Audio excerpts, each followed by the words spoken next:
Welcome to Shoot Like a Girl, a podcast featuring interviews with extraordinary military women from around the world who push their limits on and off duty.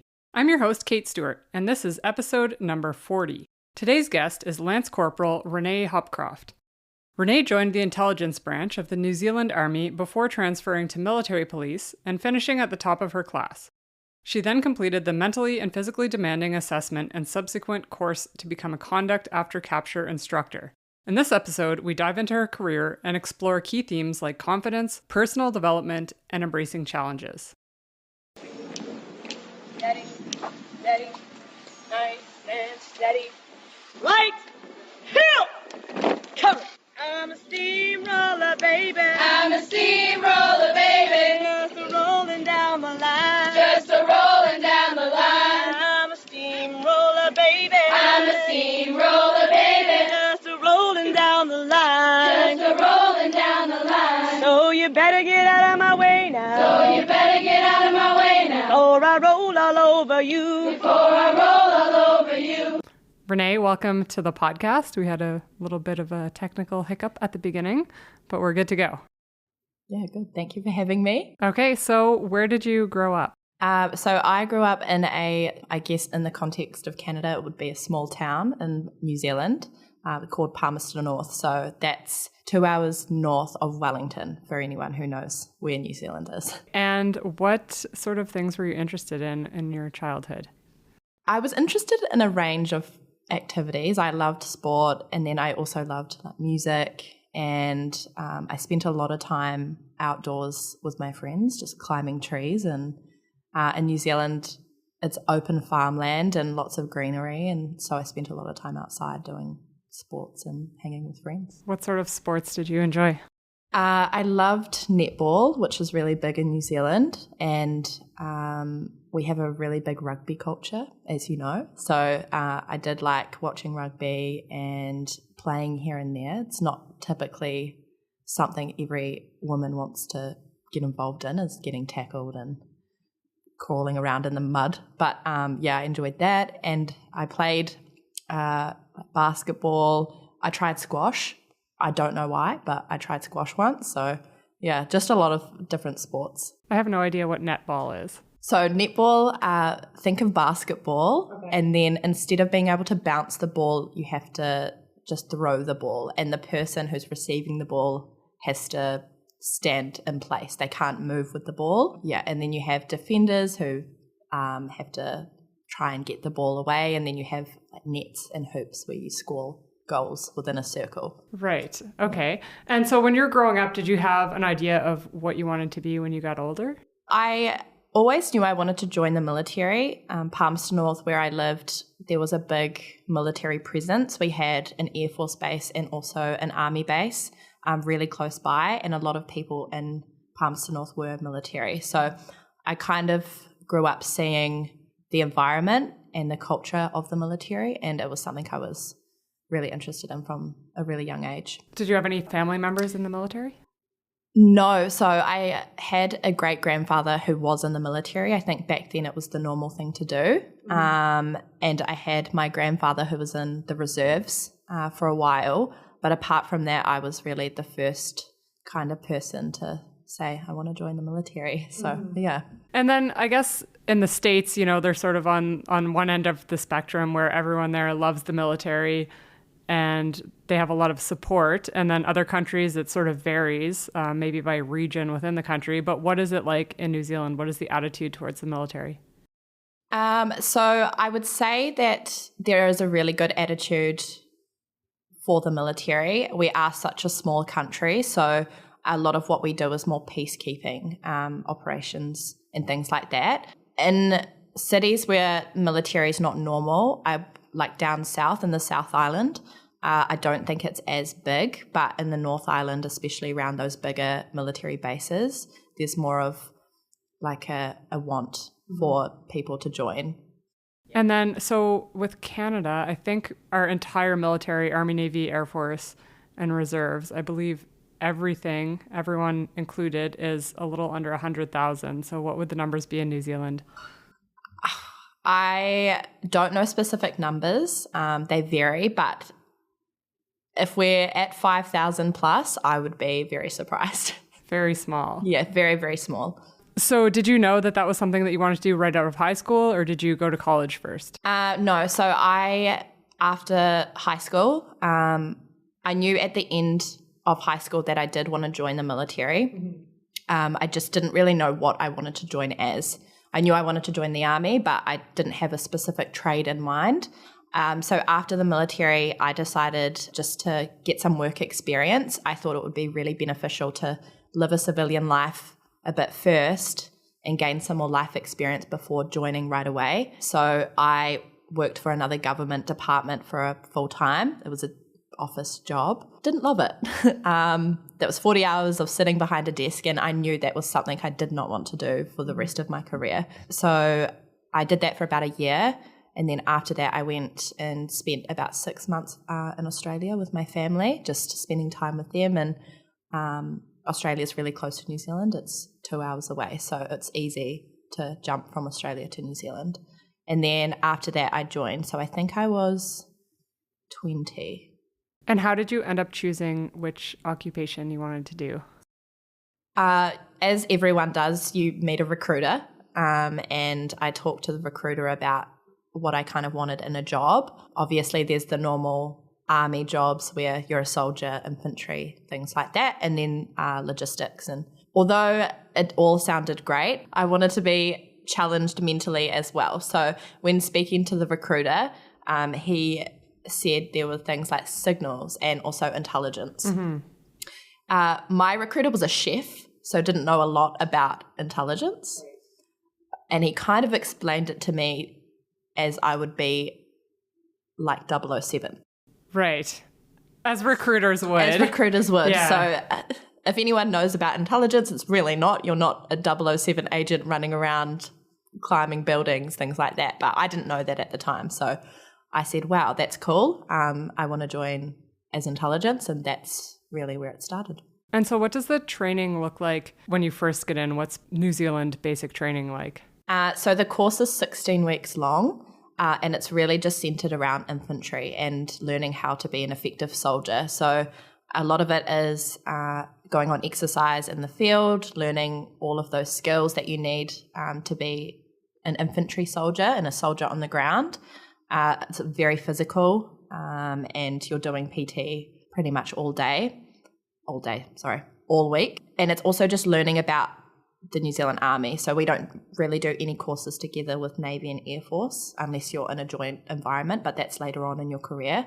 Okay, so even on basic training, it's just Army? Just Army, okay. Yeah. So everyone's there to be a part of the Army, so that's how the courses run.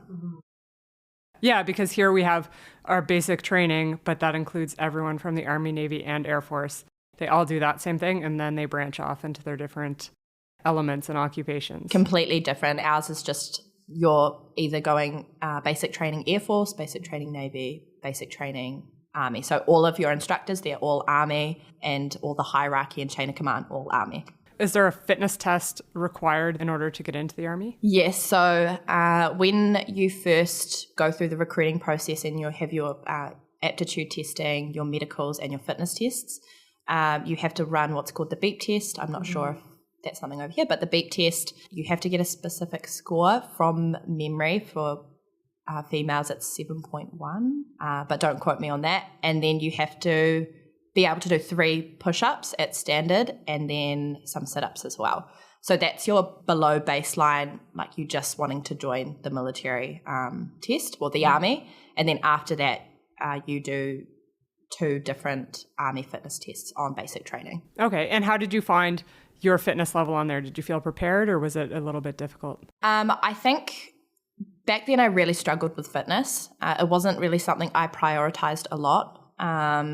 I would say that through that period where I was looking to join the military and doing those fitness tests, I really did just scrape through. I did the bare minimum so that I could get onto basic training. So obviously what that meant is once I was on basic training, I really, really struggled with my fitness. Did you have any times when you were kind of questioning your choice? All the time. So I, as I said, didn't prioritize my fitness, and I did do a lot of sport and things like that, but I was never, I did it for fun. I didn't do it for a job, and I wasn't doing PT every day at the gym. So when I got onto basic training and PT was every single day, lots of running, lots of weights, and things I wasn't used to, I really questioned myself and my ability. I think it really did affect my self-confidence. And then I was always at the back. I was never going to be the first. So that meant on basic training I had to work doubly as hard just to be able to perform and pass my fitness test so I could march off and be in the army. Right. And then how did you mentally, what sort of coping tools, or how did you keep going when you felt like that? I think it was really good that I had friends on my basic who were definitely fitter than me, and I looked at them as like role models. A lot of the girls were really good at cardio, and so watching them do well and perform made me want to stay and perform as well. I think also, although I at that time didn't have a lot of self-confidence, I didn't want to quit. I always wanted to stay on and see where I could, I guess, get to. Mm-hmm. And I think the big thing too that some people don't realize is basic training is basic training, and the everyday life in the military, once you get past that, is not like that. So then it's like, okay, then you have some time to determine, okay, these are my weaknesses on basic training. So now I have time to work on it. It's going to be like a day job, or maybe you go for some more training, but basic training is not reflective of, your entire military career. For sure. And basic training is also, they break you down to build you up. They want to build you up to be a soldier. So if you can't kind of handle that, then maybe it's not a place for you. But if you push yourself through it, as you said, life is completely different once you get off. And where we do basic training it's called Waiuru, and it's a very, very small segregated place. Basic training is your life. You have no other life except for the people you have around you for 16 weeks. And it really puts you in that mindset of this is real life. But really, it's not. It's what you have to do to then be a part of the army. And what was the ratio of men to women when you were going through? 95% men, 5% women. Yeah, so I would say out of like a whole company, you would have maybe 10 to 15 females, and the rest were all males. And I know obviously every country is sort of different when it comes to that, but I mean, what's the attitude and how are you treated as a woman in the army? I think obviously time has changed now, but back when I was going through basic training, I wouldn't say that there was a male versus female mentality, but I think as a female, you still needed to try and prove yourself. Obviously, males and females are built differently, so you're not always going to be the fastest or the strongest, but you still needed to put in the effort, maybe a little bit more than the average Joe Blogs male. But if you were putting in that hard work and you were doing everything to try and meet the standard for fitness and things like that, then that was a good thing. You were putting in effort, and instructors saw that. They weren't just kind of targeting you because you were a female. Right, so more based on performance. Yeah, performance and showing that you're there for the right reasons. Mm-hmm. And so after basic training, then what does your training look like? So after basic training, you have, or I had my intelligence kind of basic training after that. So from memory, that was, I want to say 12 weeks of intelligence training. So that's where you learn all your basic skills. You learn how to present to big groups of people and brief. You're learning how to inform decision makers, and lots of maps, lots of tactics and things like that. So from a very young age in your career as an intelligence operator, you actually get a lot of responsibility because you are there to inform the decision makers, and those are usually officers of high rank and senior NCOs of a high rank. So they need to make sure that when you finish your basic training, you have the skills to be able to then go forward and potentially brief those people and inform their decisions. And what did you enjoy the most about intelligence? There's a lot of things I really enjoyed. I think the fact that you're there to inform decision makers and provide them with enough information so they're able to make accurate decisions, it felt really good because you knew that the work you were putting in and the work you were doing was assisting in keeping colleagues safe, keeping team members in the right places, and assisting in what the battle space looked like. So I enjoyed that. I also did, further on into my career, really enjoy talking, public speaking, and talking to large groups of people. So that was really cool as well. So after you finish the intelligence course, what does sort of the day-to-day, or what are some things that you did as an intelligence operator? So I worked in the tactical space. I was at one NZ military intelligence company. So what you're really doing on the ground and focusing on is providing assistance to the tactical combat units. So infantry, tankies, like LAV. I don't know what that's called in Canada. We would call that armored. Yeah, armored, yes.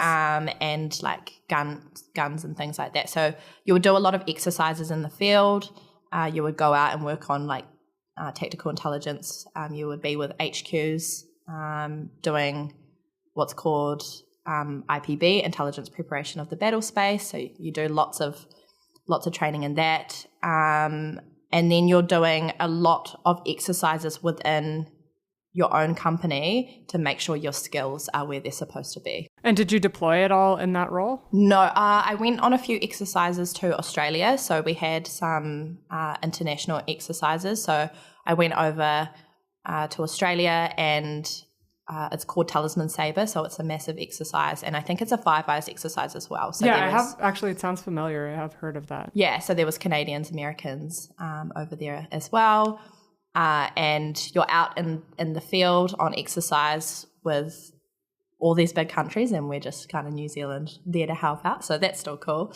So I was with the CEO of our task group. And so I would kind of brief him every day on what's happening, if there's been any updates on the situation or enemy situation and things like that. So that was really cool. And how long did you spend in the intelligence branch? So I was in the intelligence branch for about 5 years. So once I had finished at MI company in the tactical kind of space, I went to HQ Joint Forces New Zealand. So that's more of an operational space. So that's in Wellington. So I posted down there for about a year and a half. And what you're doing there is more assisting in those on operations overseas, but from New Zealand. Interesting. And so what made you want to get out of intelligence and make the switch to MP? Yeah, so as I said, I was in intelligence for 5 years. So from that point, I would say I was going through a bit of a quarter life crisis in a way. I didn't really know what my why was, and I was a bit lost in where I wanted my career to go to. And in my head, I kind of had a few options. I could stay in intelligence. I did really love the job, or I could try something different and have an effect somewhere else. So I did about a year of thinking because our good friend COVID arrived. So I had a lot of time to think about where I really wanted to direct my path. And I had a lot of people say, why are you going from intelligence to MPs? Because that doesn't really seem like a fair trade. And the way I kind of described it to them was I want to put in, I guess, more effort into the military that has given me so much. And for me to do that, I think MPs was a really good place to be because I get to assist in the organisation and I get to make a difference that way as well. So from there, I decided, okay, I'm going to go across to MPs. But was there any other occupation that kind of piqued your interest, or was it just MP? I would say just MP. I guess in the line of work that I was doing in intelligence, I did see things like investigations as something I would feel excited to do as well. So I thought it was kind of in the same realm. So yeah, I thought I would still enjoy it. And what was it like over there during COVID? Because I know for us it was a little bit different, right? We had a lot of work from home, but then New Zealand completely shut its borders to outsiders. Yeah, so the COVID period for us was really, really difficult. So within that time when COVID first arrived, the government decided that the Defence Force would help in that situation. So we were tasked with being at the isolation facilities, which were hotels all around New Zealand, and being there for when people were either coming home and needing to isolate for 14 days. And when the borders kind of opened up a little bit more, those people would still go to those isolation management facilities. So it was really rough, I think, on the Defence Force as a whole, because 1 minute everyone's training and doing their trade, and then the next minute we're all going to hotels for a long period of time, not necessarily doing a job that we signed up for. Right. And so you were doing that as well then, I assume? Yeah, so I was really lucky. I only had to do one kind of stint in it. So I think I did a 5-week time on and off, because after that I got posted to HQJFNZ, which was operational. So it was more important for me to be there than do the isolation management hotels. But I had to do it through Christmas, and a lot of people in the Defence Force had to do it through Christmas, New Year's, didn't spend a lot of time with their families because they were away for long periods of time, and I had to watch that. So I had to watch some of my friends do that, and it was really hard on them. It was really tough. Yeah, I would imagine. And not only that, it's like then if you're kind of being around and potentially have a higher risk of being exposed to COVID, then are you taking that back to your family, or are you isolating? Like there are so many levels to that. But it was the same in Canada where, Army infantry soldiers who are maybe reservists, or some Reg Force did as well, would have to go and like help out at the nursing homes and the hospitals, or maybe not the hospitals, but, nursing homes and isolation places. And it's like, that's, at the same time, that's not what they signed up to do. And it's kind of almost like outside of their wheelhouse. They don't necessarily have a healthcare background, right? So I think that was very difficult. I didn't do that during COVID, but I think, from some of the people that did, it was pretty difficult. Yeah, I think for everyone, every country, it was so difficult. And the one thing I do commend is the work that the decision makers in New Zealand and the chain of command, the effort they put in. I know that there were long hours. Some of them did so many long hours just to make decisions and get it right. Obviously, not everything was perfect. I don't think in a situation like COVID, anything would have been perfect, but they really did try, and they put in so much effort. It was just hard. Yeah. I mean, it's hard. Everyone's trying to do the best they can with the information that they have at the time. And it's easy to have hindsight as 2020 to look back and say, oh, we should have done this, or we shouldn't have done that. But at the time, it's like you don't know what you don't know, and it's hard to make decisions on something that you haven't really experienced before. Like nothing like that has ever really happened before. The global pandemic. Who would have thought in our lifetime we would experience a global pandemic? And so then after you made the switch to MP, what does the training for that look like? So the training, I think it was about 14 weeks long, and you're learning so many different things at once, and it's quite a tough course. So you're learning a lot of legislation because MPs are bound by legislation. You're learning a lot of defensive tactics, so learning how to use a baton and handcuffs and pepper spray. You're learning how to communicate. A lot of it is communicating, so that was really important, especially in training when we would go through scenarios. And you're kind of doing the same kind of coursing as what a civilian police person would do, but it's just tailored to the military, and you're doing a few things different. Mm-hmm. And are military police officers in New Zealand armed? No. So not even our civilian police officers are armed. So they do have weapons they can use, but they're not always going to be armed. Obviously, if there's a higher risk and they need to be armed, that'll be different. But day to day, no one's armed. Interesting. Yeah, that's so different from here. Yeah. And so what was your favorite part about training to be an MP? I had a really good course. On my course, I think I was one of the ones that had experience within the military. We started recruiting direct entrants, so you could come in straight off the street after your basic training and be an MP, and that was not usual. So before that, it was just people who had some military experience who would trade change and things like that. So I think my course my friends I made on the course was really cool.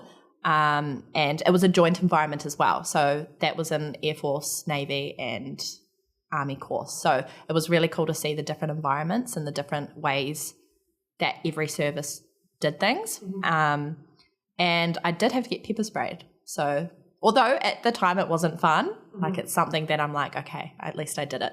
Yeah, what was that like?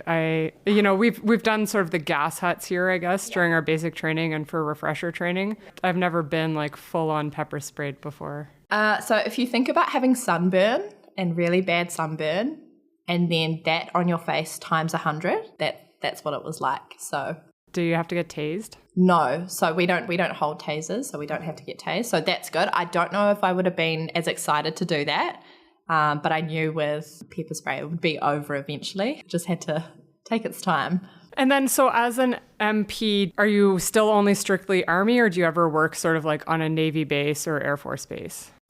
We do have people who are in the Army that do work on Air Force and Navy bases, particularly up in Auckland. So in Auckland, there's all three services have a base up there. So they do work together. But where I am, because I'm in Palmerston North, we're more an Army camp, I really do just work with Army. I have worked with Air Force in the Air Force base sometimes. So we can if we need to, we can jump to another service, but it just depends on where you are, where you're located. Yeah, in Canada, we kind of call it a purple trade where, that along with a few other trades like medic and things like that, it might be, okay, you're an Army medic, but you're posted to this ship and now you have to go sail on a Navy ship. Yeah, that's the same. We're a purple trade. So if needed, you can then jump from one service to the other. And then what kind of things would you be doing as an MP? Are you patrolling the bases? Are you doing investigations? Yeah, so there's kind of two streams you can go down. So there's the policing stream. You start off, everyone needs policing experience. I think to be an effective investigator, you have to be able to police because you have to be able to deal and know what's happening on the ground. So you go down that stream when you first finish your basic MP investigators course. And that's anything from road policing to going out on weekends when soldiers are out and about, maybe on the town, drinking alcohol, things like that. So you can go out, patrol that. And then there's the other stream where it's investigation. So you're mainly focusing on any kind of bigger cases and any bigger offences that have been committed where it has to be investigated, and there has to be things like witness statements and interviews conducted and lots of analysis of legislation and things like that. Mm-hmm. And so once you became an MP, did you find what you were looking for after switching out of the intelligence trade? Yeah, I think there's pros and cons to obviously both. I really loved both in the fact that it did challenge me a lot, and it gave me different reasons and different ways of assisting and helping people. MPs, you're giving back to the service really. If you are an MP, you're policing the service and making sure that everything is abided by legislation. And so that for me was good. I really enjoyed that. I really enjoyed making a difference in that space. And then intelligence was good because I'm making a difference in a different space. So yeah, for sure. I think I did what I set out and what I wanted to achieve. So I'm happy with that. Okay. And then from there, what kind of interesting tasks or things like that did you do as an MP? So I got to go and help on this. It was a conference. And we got to go and be, I guess you could say, security for the conference. There was different countries coming over. The US, I think there was Canadians over there as well.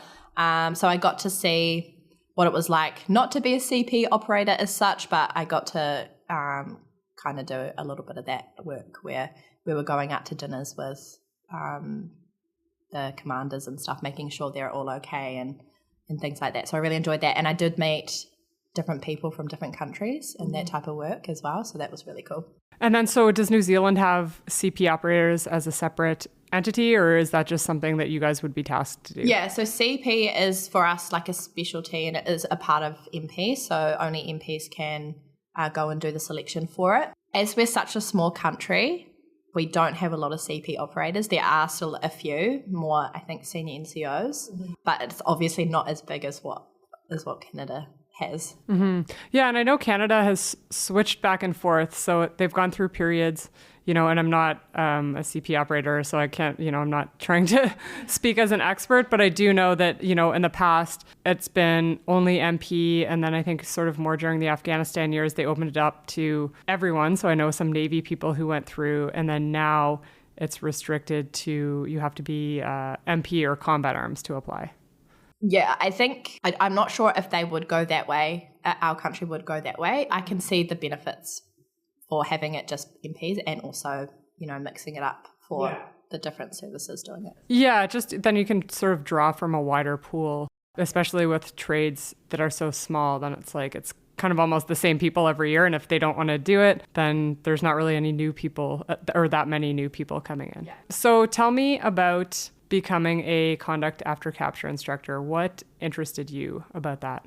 So throughout my whole career, I had known of Conduct After Capture. It's something that I think people see in the New Zealand Defence Force as one of the hardest selections you can do mentally.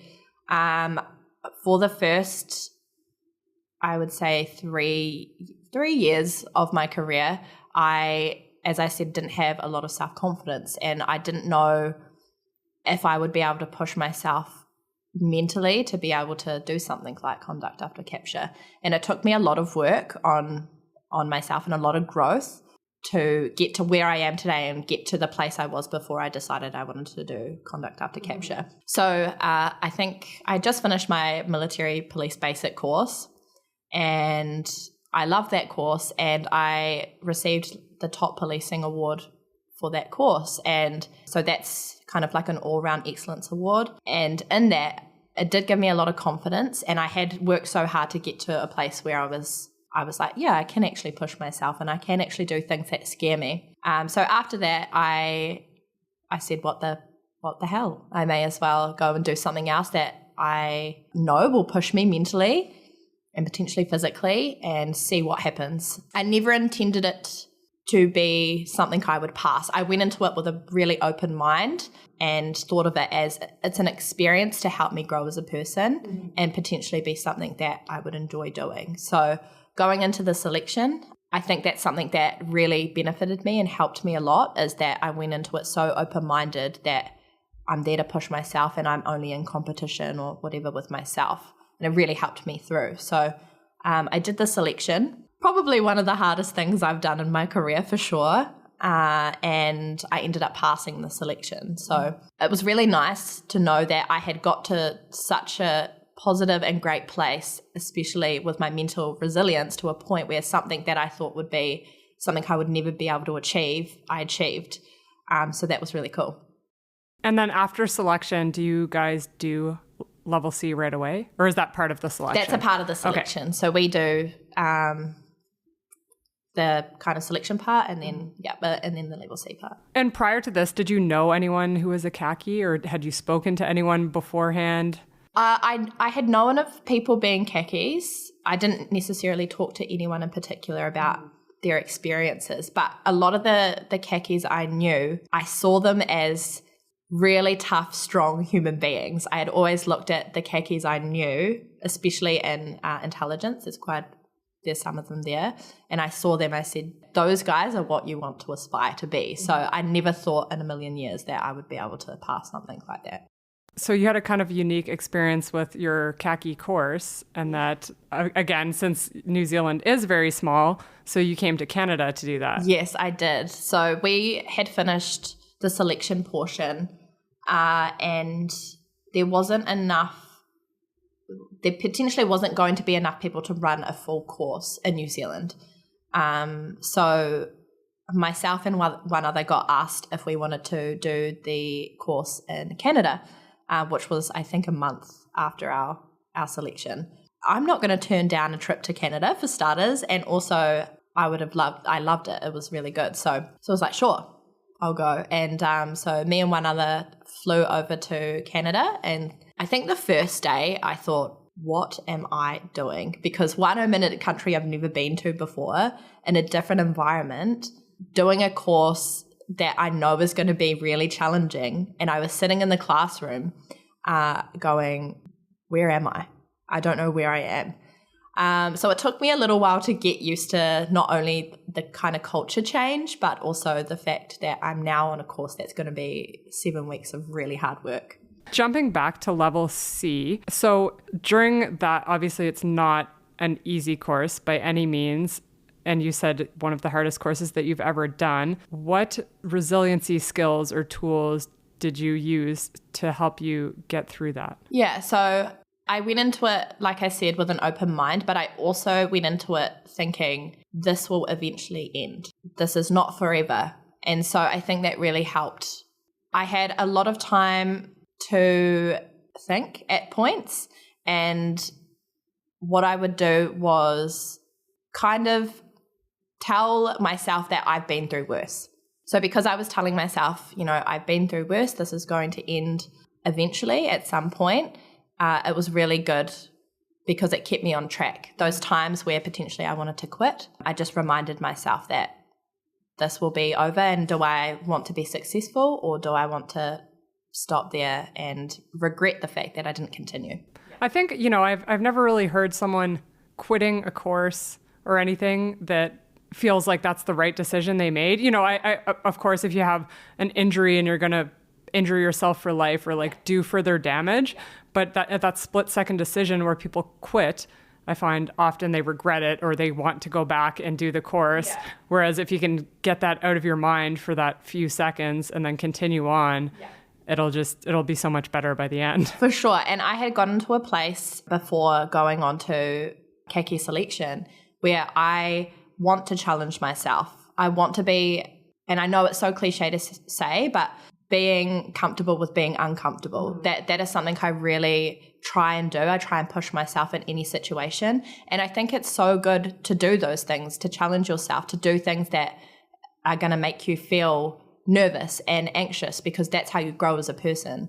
So I think knowing that feeling, that I was feeling that before I had started, that was so good and a very big motivator to continue. Yeah, and I mean, I've read so many of the books from the men from the Vietnam era, and one of them was in captivity for, I think, 9 years. He was a POW, which is insane. And then even Amanda Lindhout's book, like over a year, and the treatment she got was so terrible. So it's like, okay, yes, level C is not an easy course to do. That can just be one of the tools that you can use, and thinking about like, yes, this is hard, but these people did this for years, and I can get through this week. 100%. And I think that's really important as well, is knowing that these people who have been in captivity, you're probably not doing 5% of what they've done. So yeah, that's super, super important to remember as well. So you get to Canada. Was it a big culture shock for you, or like what were your first impressions of Canada? Yeah, for sure. It was definitely a big culture shock. Our country is so small, so we don't have things like Walmart. And I think we have one Costco that's in Auckland, which is about 6 hours away from where I live. So massive shopping places and malls was, for me, so uncomfortable. I was like, where am I? What is this candy? I don't know what this is. And I think the environment, militaries operate differently and have a different way of teaching. And that was something I had to kind of get used to a bit as well, but also trying to focus on the content of the course. Yeah, but it was really good because Canadians, you guys are so lovely. So I had really good people I was around. And then was the course difficult for you, or did you enjoy it, or a bit of both? I think to say that it wasn't difficult would be a lie. I think anyone who's done the khaki instructor's course will say that it is difficult. It's hard. There are a lot of time pressures, and you're learning a new skill set. That's with any course in general, but the skill set is really important. So although it was hard and it was difficult at times, I really enjoyed it as well. So here's a question, because I'm sure a lot of people are probably curious, or they have misconceptions about CAC or being a khaki. And I'm sure you've been asked this question before, but people would ask, why do you want to do that to people? Or why do you want to be a khaki? What is it about being a khaki that interests you? Definitely, I've had that question many times because I think people think CAC is not what it is. So they don't understand it. And obviously there's things we can't talk about because of the training that we provide. So a lot of people really don't understand what we do. But I think what I enjoy about it and like about it so much is the fact that I'm able to provide training and I'm wearing 5 different hats while doing it. It's not just a black and white job. You're instructing and also teaching at the same time and doing so many different things in order to provide whoever's coming through, a trainee, a student, whoever, with the best training so that when or if, hopefully never, but they are in a captivity environment, they have skills and they have things they can lean on in that environment to get them through it. And I think that is the most important takeaway is you are providing that training if something were to go wrong in somebody's life so that they are able to get through it and hopefully come out the other side having utilized the skills that you've taught. It wouldn't do anyone any favors if the training was easy. People would not be properly prepared for that type of scenario if the training was not difficult. Definitely. And I think, you can ask the question, would you rather somebody who has no understanding or training in a potential captivity environment to go through that without any skill set at all? Or would you rather somebody that does have a skill set and that has been trained in to go through that? And I would really rather somebody who's got that skill set and has been through the training to be in that environment. Mm-hmm. And then Canada works closely with New Zealand. So you've actually gotten the opportunity to come back to Canada a few times. Yes, yeah. So I've been back to Canada 3 times in a year. So I was here last year for 3 months, about 3 months, and this year for another 3 months. So really I've spent 6 months in Canada out of a year, which I am so lucky to be able to have this opportunity. And I think it's really good for our country's relationship building, but also I think in general, Canada and New Zealand, we have a really good relationship. I guess one of the benefits of New Zealand being very small is that you do get to come for opportunities like this. Yeah, and like I said, I'm very lucky to have the opportunity to come. And, there's obviously other New Zealand instructors that have come over as well. So I think we're all really lucky to be able to share instructors and then provide a different experience because obviously things are different in New Zealand to what they are in Canada and vice versa. And then you also, got some time off, right? So with that time off, you got to visit sort of some of the North American destinations that maybe we take for granted, like New York and Washington and some spots in the States. Yeah, so we're so far away from everything. Like we have Australia and then we have Thailand, Bali, those places, which are kind of close, but they're still very far away. So being able to come over here and do a bit of training, especially being able to come over here and being able to travel a bit has been really nice. Mm-hmm. So yeah, we went to New York. Amazing place. I don't know if I could live there coming from such a small town, but loved it. It was so good. And Washington, getting to see the White House and things that are kind of outside of the norm of New Zealand was really cool. I guess the areas that you guys would see on movies. 100%. Yeah. I was in Times Square and I was standing there like, I've only seen this on the movies, but this is actually a real place. Yeah. And then so you are making another sort of switch within your career. Yeah, so I've been in the regular force for 7 years. And although I have really loved my time, I'm getting to a point now in my career where I want to kind of switch paths and go down a different path. So I'm going reserves intelligence and then I'm getting a full-time contract with CAC in New Zealand. So what usually happens is you have external instructors, and I know it's the same in Canada, and you also have internal instructors. Because we're so small, we don't have a massive internal kind of capability. We have an OC and a CACWO, and that's it. And usually there's also a CAC NCO. However, just because of limited numbers, we haven't had that. So I'm going into the CAC NCO role and being full-time, so that'll be cool. And then what are you planning on doing after that? Or do you want to do that for sort of an indefinite period of time? I think I really enjoy CAC and I enjoy the training I provide. So especially for the next couple of years, I'm really looking forward to being full-time after that. And then, after that, who knows, I might just move to Canada. Yeah, I mean, you've already done so much, right? So I'm sure that the opportunities are kind of endless for you, and there's lots of different roads that you could potentially go down. Yeah, I really love, as I said, to challenge myself. And I think all throughout my career, I have challenged myself, and coming from intelligence and then going to MPs and then CAC. And it's been a really good career. And I think I have made a difference in areas. So for me, I'm really happy with that.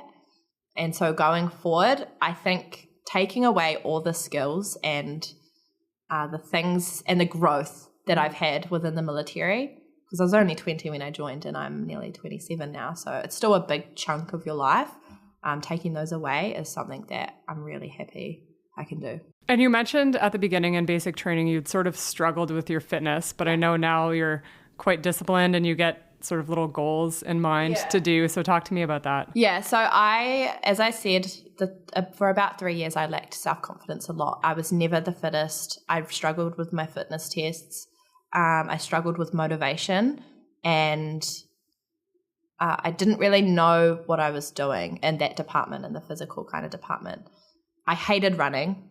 I don't think anyone loves, there's people out there who love running. But Crazy people, but that wasn't me. I'd really struggled with running and cardio. So I had to tell myself, and I had to switch my mindset a lot. I had to say to myself, if you dislike something, do it so much that you enjoy it.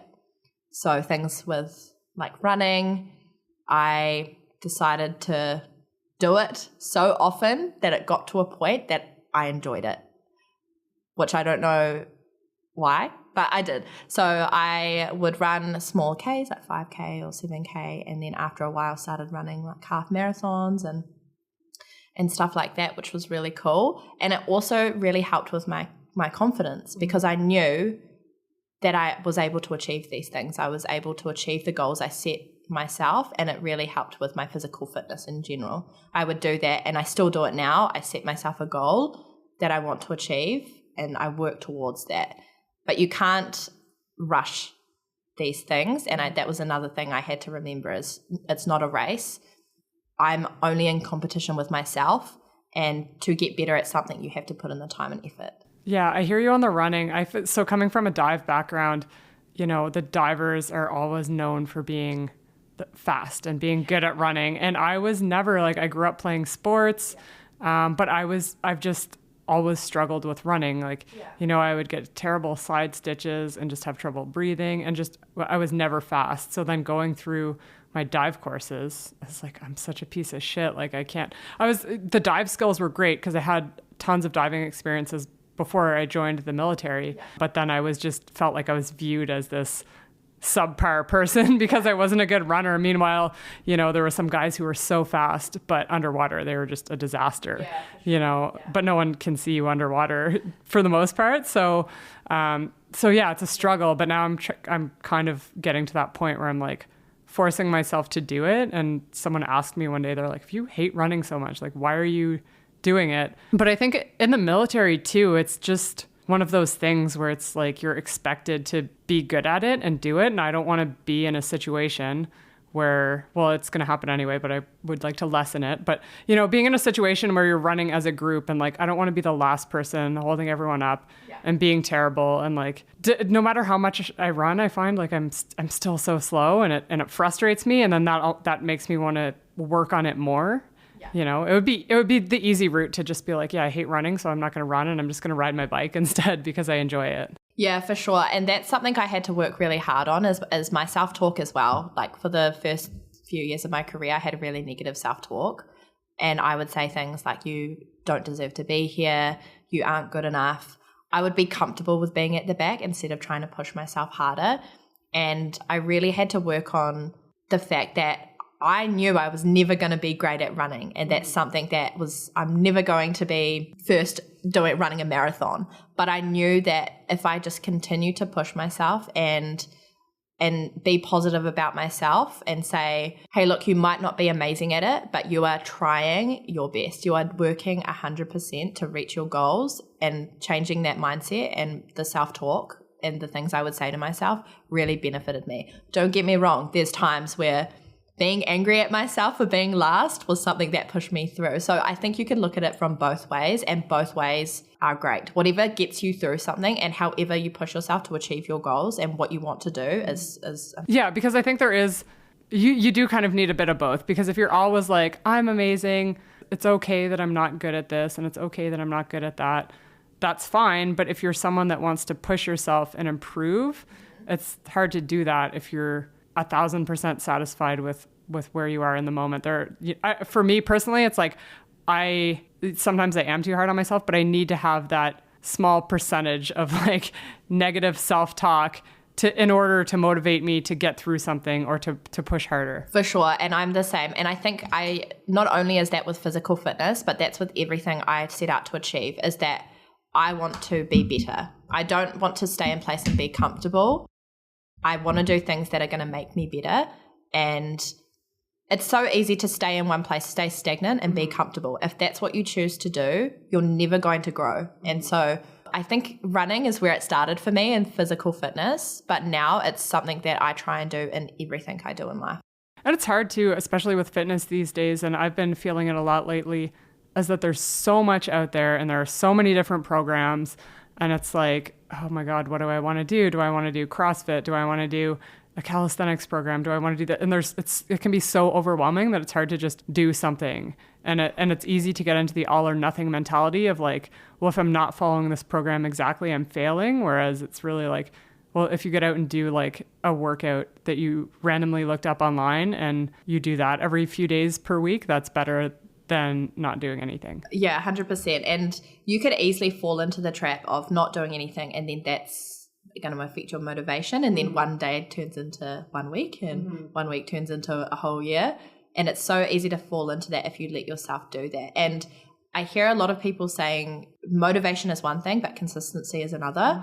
And it's so true. The days that you don't want to get up and do anything and you're going to find it hard is the days you need to get up and go and work out and do an hour of burpees, or, you know, whatever you want to do to achieve your goals and get where you need to be or want to be, that's just what you have to do. And so talking about overcoming things and doing challenges, a few weeks ago or last month, I suggested to someone else that he go skydiving, and you thought that that was absolutely crazy and you did not want to do that. And then you ended up seeing some of the skydivers landing and you changed your mind. So talk to me about that thought process. If you met Renee 6 years ago, there was no way in hell she would be getting up in a plane and jumping out of it and thinking that was fun.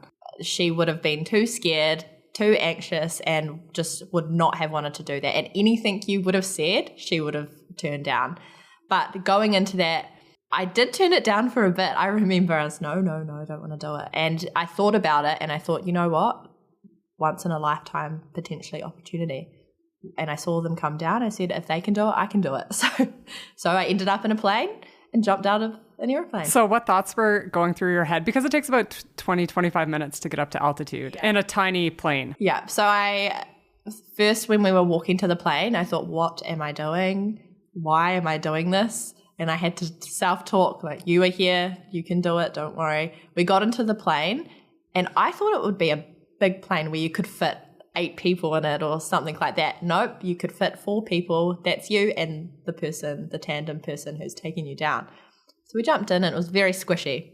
And I remember saying to the guy who was my tandem person, please don't let me think, make sure we're out of this plane straight away. And I remember he laughed and said, don't worry, you won't have time to think. So that definitely helped, but I tried not to think about the fact I was leaving the airplane, and I just was looking at the scenery, trying to distract myself. But when we got up there and the door opened, I definitely knew I was jumping out. Yeah. So they turned me around, and he really did not give me time to think. I think I was turned around, and then 1 second later we were out of the plane.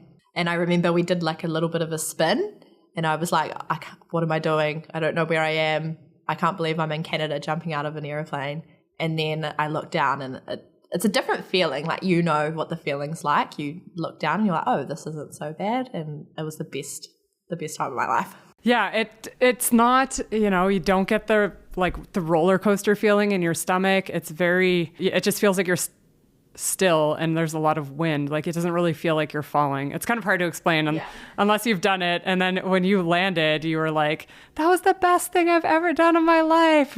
Yeah, for sure. And those experiences and doing things like that, like back in the day, I would never have pushed myself to do something like that. And then it's just a testament to all the work I've done on myself, to the point where, yes, I'm scared. Yes, I don't want to do it. And you just have to push through that and do things you don't want to do sometimes. I was 100% the same way. Like, on my dive course, I almost didn't jump off the back of the ship with my dive gear because it was too high, and I hate jumping from heights. And I still do, but I just, I forced myself to do it. And then through that, it's like, okay, well, maybe I should start, rock climbing, because that's kind of involves heights or whatever. And then that just kind of became normal to me. And then it's like, I got the crazy idea to go for a tandem. And, luckily the guy was stronger than me and sort of wrestled me out of the plane. If he had just listened to me initially when I said I didn't want to go, and I had landed with the plane, I probably never would have gone up again. I just would have felt so shitty about myself, and I would have felt like a failure. But I probably wouldn't have tried that again. Yeah. And those things that scare you, like, I think you have to embrace it as much as it scares you and you don't want to do it. Sometimes you need a push. Yeah. Sometimes you need somebody there in anything to just push you a little bit. And then once you start doing it, you're like, oh. Yeah, once you do it, you feel like $1,000,000. It's so hard to explain, and people are like, oh, why would anyone go skydiving? But when you look at specific numbers and incidents, like tandem skydiving is very safe. But the feeling that you get, yes, the jump is amazing and the views are amazing and it's a really cool experience, but it's that, like you were saying, the self-work about, okay, after you land and you've done it and you know that you overcame that fear, like you just feel like $1,000,000. Yeah, for sure. And that's with everything. Every challenge I've set myself and I've done it, the feeling afterwards is worth so much more than the fact that I was scared and I had anxiety for maybe 30 minutes, So I would rather that feeling, the happy feeling, the feeling of achieving something, than trying to embrace being scared. Because there's no point in doing that, because you're not going to push yourself if you just take the things you're scared at and use that. Yeah, after you get over that, like the big thing, like skydiving, then sort of the little things every day that you might encounter that might have previously kind of caused a little bit of stress or whatever, it's kind of like, oh, like this is nothing. Yeah. I just jumped out of an airplane. Yeah, for sure. And that's definitely, I've had that happen, multiple times, where there's little things that might stress me out or might be scary, like standing up in public speaking in front of lots of people, something like that. And then in my head, I'm like, well, I've done other things that are way scarier than that, so I can do those small things. Mm-hmm. Yeah. And so, do you have any sort of physical or fitness goals for the near future coming up? Any more half marathons or full marathons or Ironmans? Oh, funny story. I decided I would come to Canada and run a half marathon, but we'll save that for another day. Well, you didn't decide until after you were here, about a week before the race. So I do things like that where I impulsively,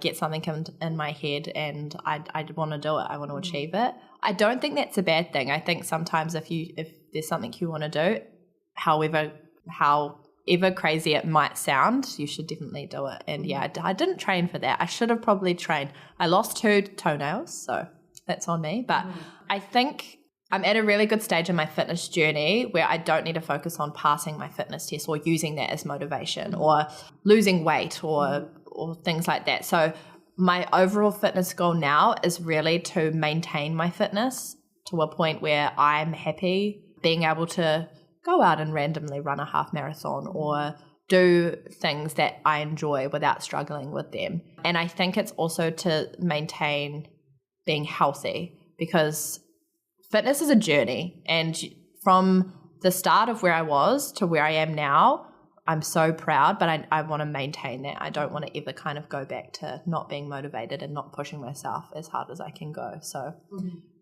I kind of just do things that make me happy now. My final question that I always ask everyone, what advice would you give to women looking to join the military? I think there would kind of be a couple pieces of advice. The first one would be trust in yourself. You might not be the best at something. You might not be, for example, I was never an amazing runner or whatever like that, but trust that you are going to work hard to achieve whatever you want to achieve.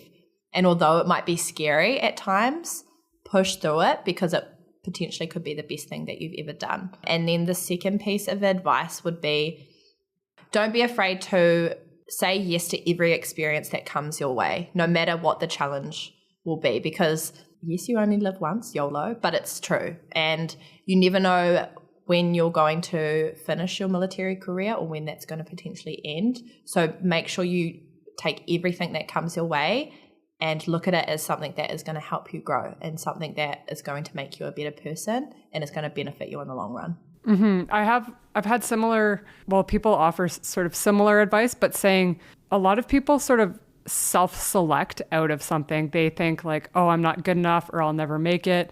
And so I'm not going to even attempt to do this course or occupation or whatever. But it's like, I also read something that, women are more prone to thinking that way than men.